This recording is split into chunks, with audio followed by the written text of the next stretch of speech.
foi realmente o primeiro esforço sério de distribuição de renda nesse país?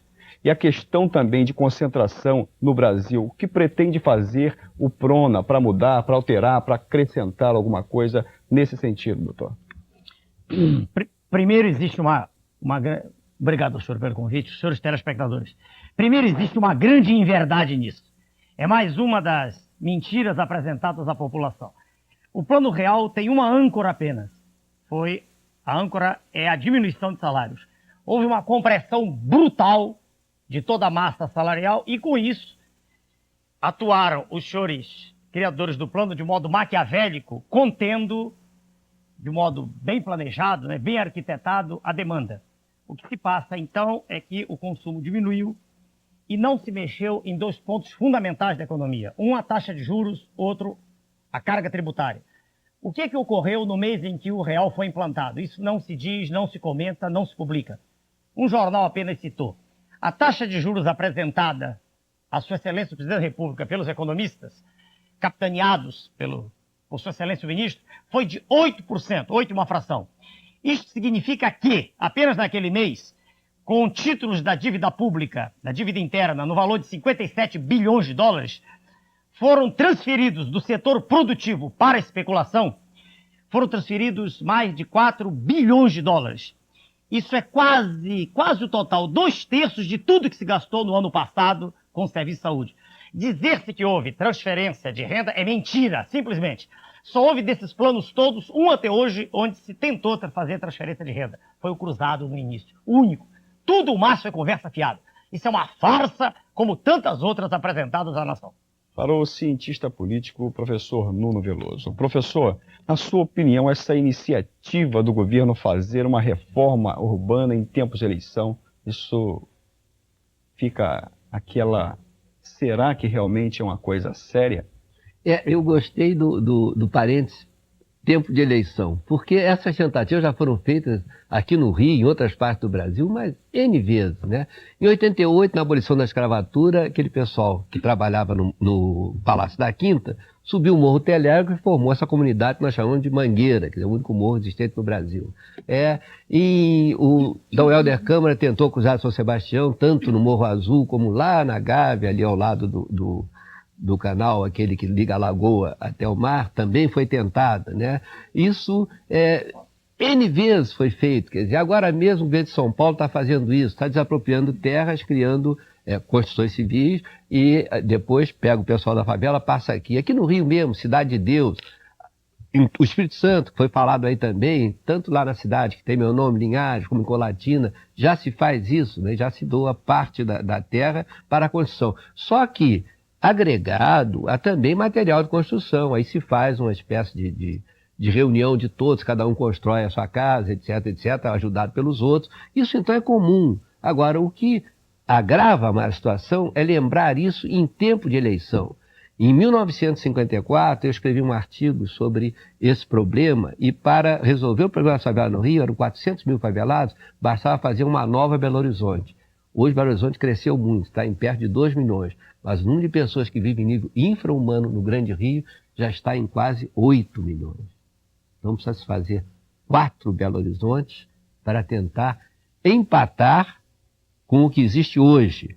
A cada semana, a cada mês, o número de imigrantes aqui dentro das grandes cidades é imenso. Então o trabalho é muito mais sério e não é coisa para ser discutida em cima da eleição. É um trabalho que tem que ser trabalhado com muito tempo.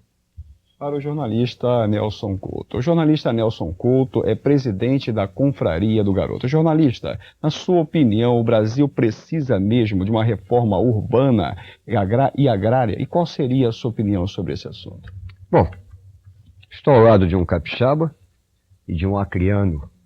Por isso é que o nosso Enéas não conhecia a Confraria do Garoto. Lembra-se quando nós nos falamos? É porque a confraria era o espírito carioca. Agora eu estou esclarecido quanto a isso. Então, falávamos nos bastidores, eu vou mostrar aqui, aproveitando a dica dos 40 anos de Vargas. Esta é uma nota, com a marca de Vargas. Era um aluguel, há 40 anos atrás, durante todo o ano, a pessoa pagava esse aluguel. Pois bem, falava-se tanto em reformas, poucas coisas foram feitas, eu concordo com o senhor. cada um que vem quer modificar. É por isso que o senhor está crescendo na pesquisa. Essa é a verdade, no boca a boca. E cada esquina fala-se muito no Enéas. Aí eu pergunto, o meu nome não é Enéas, mas eu quero lhe perguntar uma coisa. O senhor faria a mesma coisa que eles vão fazer ou também vai ser um outro conversa?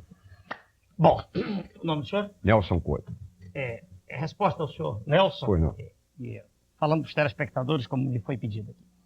Bom, eu tenho uma tônica que me caracteriza e eu tenho como isso, posso dizer já, uma marca registrada. Eu gosto de uma palavra. Esta palavra se chama verdade. Eu dou aula há mais de 20 anos.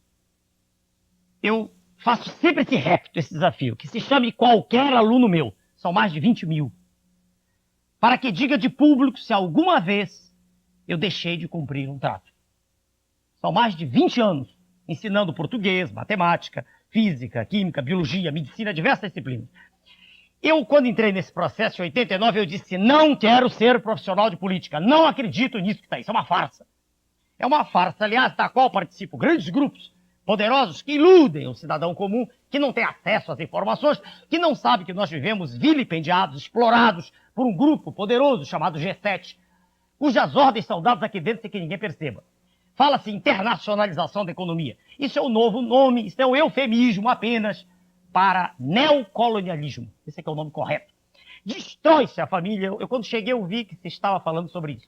Destroem-se valores cívicos, nada mais tem importância. No horário nobre veiculam-se cenas de sexo quase explícito. Não há nenhuma das coisas que no passado tinha importância, tem mais importância no momento. Inversão completa de valores.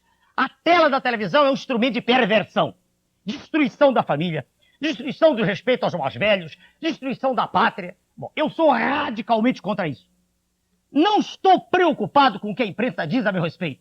Não me interessam os epítetos que são lançados. Isso não tem a menor importância para mim. Eu falo para o telespectador.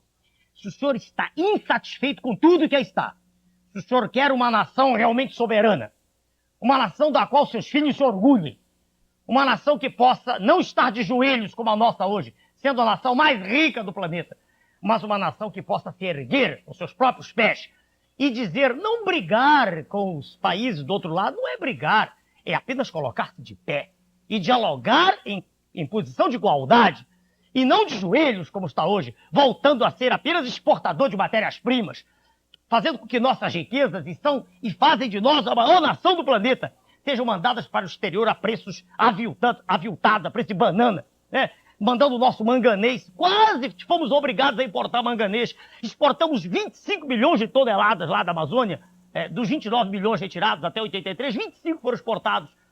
Exportados para quê? Maior parte para repor as reservas dos Estados Unidos, da América do Norte. Quer dizer, nióbio, uma série de outras riquezas. Água potável. Somos a maior riqueza mundial em água potável. Sol. O Brasil tem sol o ano inteiro. A maior fonte de energia do planeta. Os países ditos ricos não têm sol. Quer dizer, o senhor Kissinger é um grande estadista. Eu o respeito e o admiro. Mas ele é um estadista para o país dele. Ele está defendendo os interesses dos Estados Unidos. Nós temos que dar o nosso grito de independência econômica. Só assim o Brasil poderá ser livre. Só assim o pobre homem que trabalha poderá ter salário justo. Enquanto nossas riquezas forem desviadas, enquanto não se criar de novo o sentimento cívico, enquanto nós não pudermos nos levantar como nação com o núcleo básico que é a família, né? Sem isso é impossível criar. Continuando do jeito que está, como um navio sem rumo, com essas discussões estólidas, intermináveis, em que nada mais tem importância, em que todo mundo tem medo de dizer que tem que ser respeitado uma autoridade. Até Cristo, o grande Jesus Cristo, o mentor do universo, num certo momento pegou açoite na mão contra os vendilhões do templo. Todo mundo sabe disso. Não se pode continuar mais nesse estado de caos institucional generalizado. É preciso haver ordem na casa. Ordem não é ser autocrata, não é ser discricionário. Ordem é a feição natural das coisas do universo. Pode falar, Nelson. Professor, Rapidamente, Nelson. o senhor que tem uma cultura tão grande, o senhor sabia que a castanha do Pará, ela vem do Acre? Não, senhor. Você que é da região, eu não sabia que vinha Pois do bem, Acre. mas ela vem mais a castanha do Pará é muito mais do Acre do que do Pará. Muito bem. Agora nós vamos a um breve intervalo comercial e logo a seguir estaremos de volta. Miséria, a pior herança para as novas gerações. Zilda. 12% dos bebês nascidos no primeiro trimestre deste ano, no Rio, tinham peso abaixo de 2,5 kg. Anualmente, cerca de 100 a 120 crianças desnutridas não entraram no Hospital Souza Aguiar. Esses dados foram fornecidos pela Associação Brasileira Multiprofissional de Proteção à Infância e à Adolescência. Como causas, a Abrapia cita os maus tratos, a miséria, a desnutrição, a falta de informação e a gravidez na adolescência. É inegável que o governo deveria se preocupar muito mais com as novas gerações. Para o candidato à presidência da República pelo PRONA, Dr. Enéas Ferreira Carneiro. Doutor, a falência da estrutura familiar, a banalização do sexo e o uso das drogas formam um quadro perigoso para os jovens de hoje, responsáveis pelas novas gerações futuras. Como o seu governo tratará desta questão? A pergunta é muito pertinente. No nosso livro do nosso partido, que vai ser lançado em São Paulo agora, semana que vem, na segunda-feira, nós discutimos essa questão com bastante profundidade. A educação é o esteio da formação de toda uma sociedade. E uma sociedade jovem como a nossa, ela está entregue ao desamparo hoje. Educar não é só informar. Educar é formar. Educar é criar valores. Educar é trazer para o interior do indivíduo aqueles conceitos que as gerações que o precedem podem transmitir-lhe. A educação pressupõe mais do que a casa de concreto armado, né, a que se dá tanta importância hoje, mais do que a estrutura externa, a educação pressupõe uma formação do educador. E essa formação tem que ser, eu repito, no sentido moral, no sentido cívico e no sentido profissional. No sentido moral é preciso que sejam transmitidas aquelas noções que estão se perdendo. É preciso que se transmita à criança que ela vive dentro de um contexto social ao qual ela tem que se adaptar. Ela tem que aprender normas de respeito.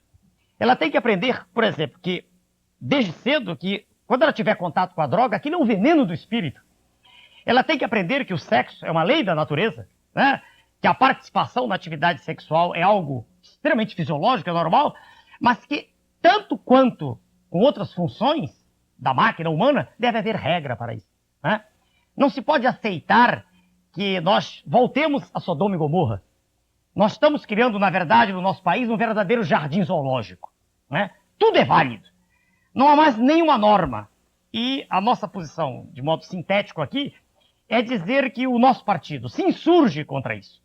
O nosso partido tem uma posição clara contra isso. O nosso partido defende uma família estruturada na base cristã. O nosso partido pressupõe um chefe de família, uma mãe de família e seus filhos formando o núcleo básico. Isso está escrito no nosso documento. E nós não entendemos que se possa formar uma sociedade sem que esses valores voltem à tela. Nós não conseguimos entender, eu repito, e já há publicações em número muito grande acerca disso, que se possa transmitir por um veículo poderoso como a tela da televisão a mensagem que hoje é transferida de deterioração global desses valores. Essa é a posição nossa. Nisso se inclui a atividade sexual, se inclui a permissividade generalizada, inclusive a droga, e se inclui a desestruturação completa da sociedade, a nosso ver. Para o cientista político, o professor Nuno Veloso. Professor, hoje a imprensa noticiou o caso de um bebê de 3 meses de vida em estado de pré-coma. E veja bem, por desnutrição, e sua mãe tem apenas 15 anos, o professor. O Hospital Souza Aguiar já pensa em criar um comitê pró-fome. Sua opinião sobre esse assunto? Esse noticiário vai mais longe. Essa mãe tinha que deixar o filho com uma vizinha para ir trabalhar. E essa vizinha se embebedava, também envolvida em toda essa desestruturação que falava o nosso doutor Enéas, né? Então, enquanto não se conseguir resolver esse grande programa que o PRONA propõe, nós temos que pensar também em cuidar da pré-gestante. Por quê? Porque o doutor Enéas pode dizer melhor que eu, que é médico, a formação do cérebro, que vai permitir a educação e a informação possível, é feita na gestação e nos primeiros 7 anos de vida, não é? Se não houver cuidado com a pré-gestante e com esses primeiros 7 anos de vida, se não houver um apoio formal institucionalizado, enquanto durar esse estado de caos, esse estado de zoológico, que chamou o doutor Enéas, nós temos que nos preocupar, sim, com isso, com um mínimo de informação possível, um acompanhamento dentro dessa marginalidade que é a população se agrega às grandes cidades, aos grandes centros, atraídos até por esses apelos falsos que a televisão faz, às vezes, de anúncios que não correspondem à realidade. O que eles poderiam fazer aqui talvez fosse a Constituição Civil, mas que está praticamente estagnada ou muito pequena. Então, é necessário o acompanhamento à pré-gestante e a esses primeiros 7 anos. Isso é mais importante que essas estruturas de cimento armado, que tem uma visão muito interessante. A gente olha, é engraçado, todas colocadas ao lado de estradas de grande circulação, ao lado de ruas de grande circulação, e não perto dos locais que poderiam atender melhor a essa população marginalizada.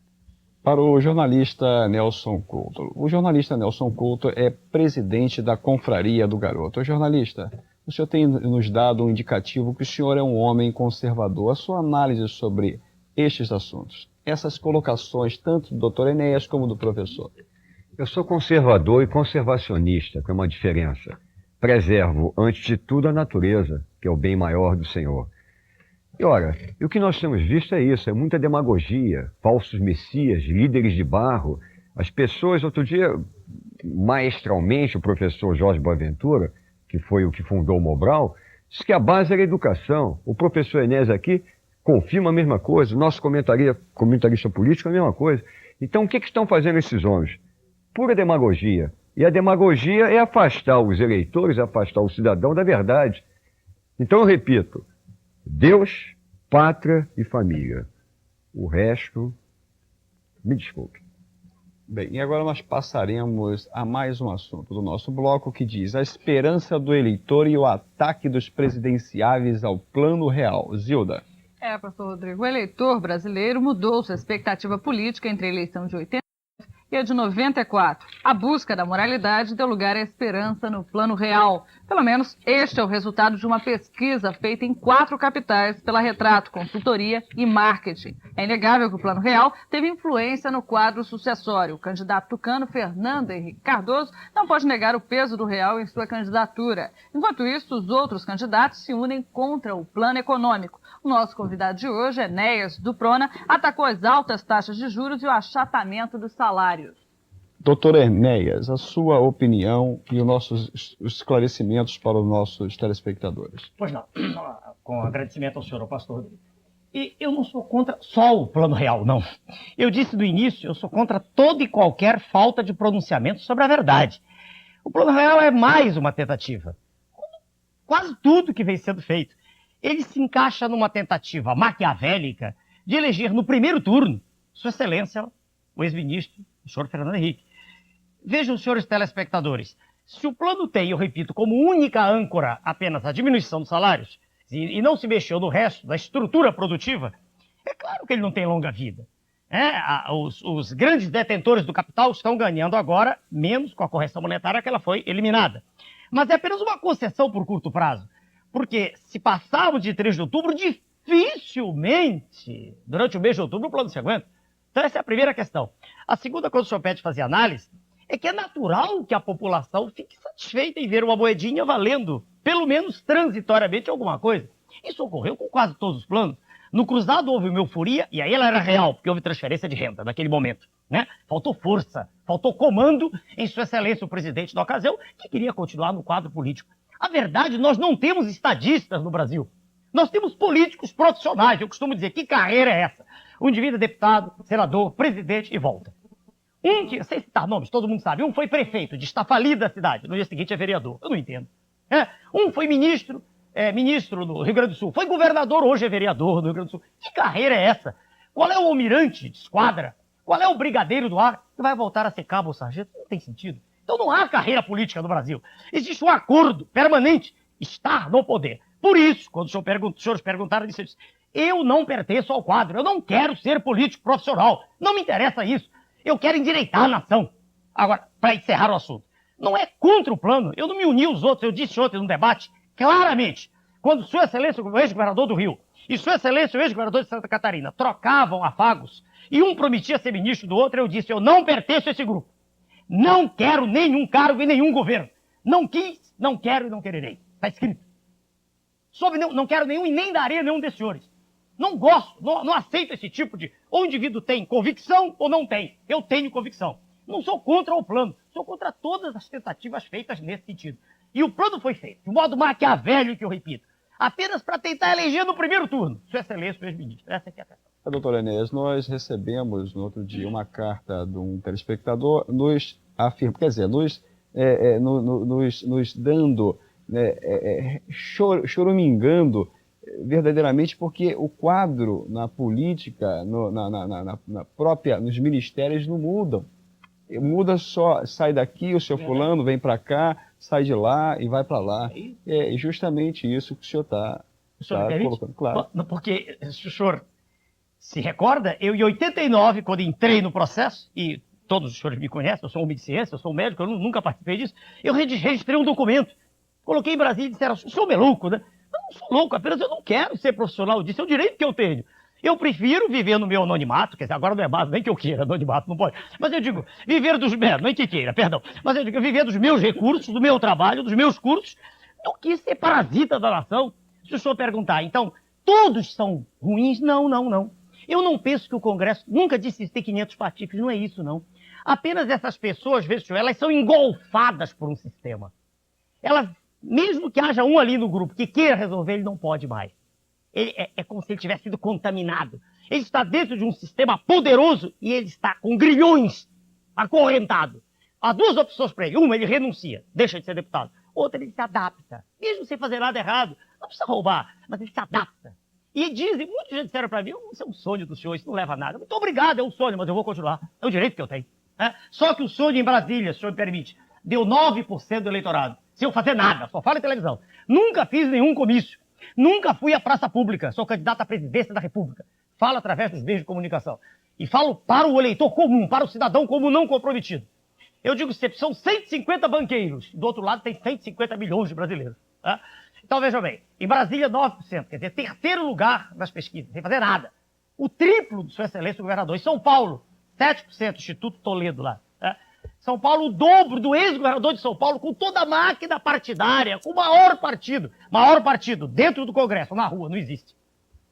Muito bem. Ao professor e cientista político Nuno Veloso. Professor, nós gostaríamos que o senhor fizesse duas análises em si sobre essa colocação, doutor Enéas, que o plano real verdadeiramente seria um embuste político para a eleição do candidato que está aí, criador do plano. E também nesta colocação dele sobre a forma com que se conduz o sistema parlamentar no Brasil. A primeira parte é muito fácil de dizer, quer dizer, não diria nem um embuste, ele foi levado a isso por má informação, porque ele não tem preparo para preparar nem isso. Porque a verdade é a seguinte, não se faz economia por decreto. A lei de oferta e procura é que determina o preço, gente. Então, se alguém tem necessidade de alguma coisa, é lógico que ele vai dar mais um pouco do que ele possa ter para conseguir aquilo. Então, não adianta você impor preços, taxar coisas, etc, etc, etc, sem pensar que pode haver algum percalço da terra que vai modificar o quadro. Então, o que eles estão fazendo, lembrou muito bem o doutor Enéas, se fixando em 2 meses só, que é o que antecede a esse primeiro turno da eleição, e inventando essa coisa que eles chamam de plano. Plano tem que ter várias fases, gente. Eles falaram em 3 fases. Uma seria o termômetro, que era aquele TRF, sei lá o quê, aquele outro nome que teve, TRV, e etc, etc, mas que não é fase de nada, né? Eles estavam preparando para dar um golpe. Outra coisa, a inflação continua baixa. Só para dizer aos senhores que esse baixo não é tão baixo, desde que nós atrelamos o real ao dólar, né? Na Bolívia, em Porto Soares, acabei também de chegar de lá, existe um banco daquele faroeste, que é Porto Soares, que dá um juro de 12% ao ano, 12% ao ano em dólar. E tem alguns dezenas de brasileiros com $1 milhão aplicado nesse banco que tem chão ainda de terra, etc, etc. Por quê? Porque são 10 mil dólares mensais que ele ganha, né? Com 1 milhão de dólares aplicado. Isso quer dizer o seguinte, 12% ao ano, nenhum banco do mundo dá o dinheiro aplicado lá. Caimã, etc., todos esses paraísos fiscais dão no máximo 8, 7, 8, no máximo, né? Ao ano. E então essa inflação de 2% ao mês é muito grande, gente. É muito grande, por quê? Porque foi atrelado ao dólar. E no momento em que os Estados Unidos, por um golpe de mestre, está ele mesmo desvalorizando o dólar em relação ao iene e ao marco, por quê? Para recuperar o mercado interno. Então, eles propositadamente estão desvalorizando o dólar e é nessa hora que o Brasil resolve atrelar a economia ao dólar. Então, em relação aos dinheiros de valor, que é o iene e o marco, nós estamos nos atrasando mais ainda, dando essa falsa impressão, como lembrou muito bem o doutor Enéas, para 2 meses que precedem a eleição. Jornalista Nelson Couto, a sua opinião sobre o assunto? Eu fico com a utopia. Os senhores me desculpem, mas eu paguei ontem o cafezinho a 20 centavos. Consegui comprar uma cenoura a 29 centavos, se bem que ela está a 45. O pão lá na Tijuca, de 9, 10 centavos, eu estou conseguindo pagar 5. A fila, doutor Enéas, ela vai quase na esquina, mas está a 5 centavos. Eu quero ficar com um sonho e tomara que esses que estão querendo fazer uma greve em Setembro Negro aí, não torne esse setembro tão negro, porque a dona de casa já não aguenta mais. Principalmente a dona de casa, viu, doutor Enéas? Meus amigos, porque a dona de casa é que é a grande malabarista. Ela que está nos ouvindo, que está nos assistindo agora, que pula, porque além dos aumentos dos preços, você não se encontra o quilo do arroz, o arroz em pacote a varejo de 1 quilo em todos os mercados, que é para obrigar a pessoa a comprar 5. Então o que a gente necessita é de uma maior atenção com a dona de casa, essa grande malabarista, para que ela chegue em casa, possa aturar o marido, e muitas vezes, aguentar os filhos, que já não tem aula porque a professora não foi dar aula, porque todos esses homens públicos estão aí, na vereança, na presidência da Assembleia, na presidência da Câmara, que não estão fazendo nada, não fizeram durante todo o ano, e que chegam agora, vão fazer menos ainda dentro do nada, porque querem ir para o Senado, já não fazem como vereador. Então essa dona de casa que está sofrendo, que está pulando, que nem pipoca, ela está sonhando.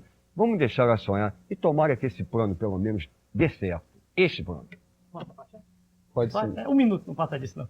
Só um adendo, informação ao jornalista, o senhor Nelson. Houve perda salarial mesmo. 1 minutinho. Se levar em conta a inflação de junho e a inflação de julho, e se fizerem contas corretas, ver-se-á que houve uma perda, no mínimo, de 30%. A informação é de 2 autoridades em economia. Uma é conhecida, a autoridade conhecida do cientista político presente. É o professor Marcos Coimbra, da Escola Superior de Guerra. A outra análise similar me foi feita pelo professor Dércio Garcia Munhoz, que é titular de Economia Internacional, Política Econômica da Universidade de Brasília. Houve perda mesmo.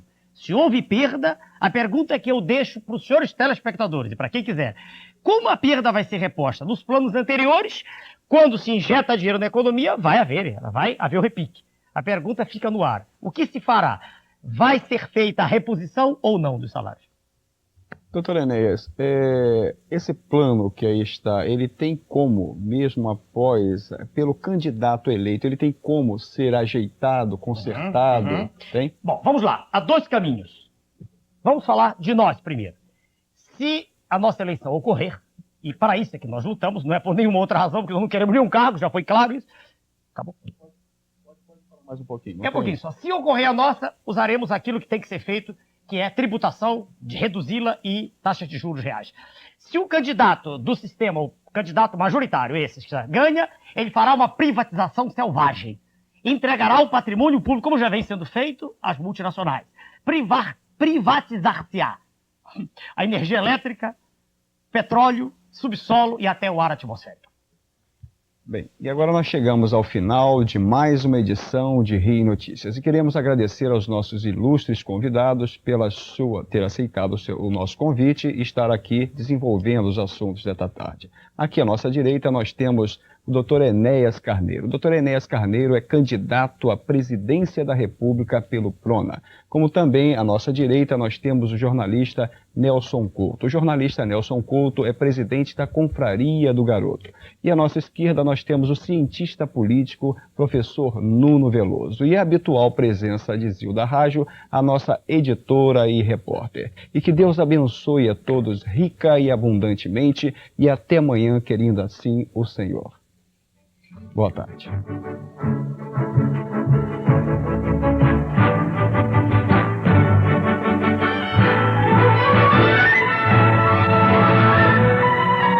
As notícias do Rio em destaque de segunda a sábado às 18h30 no Informe Rio.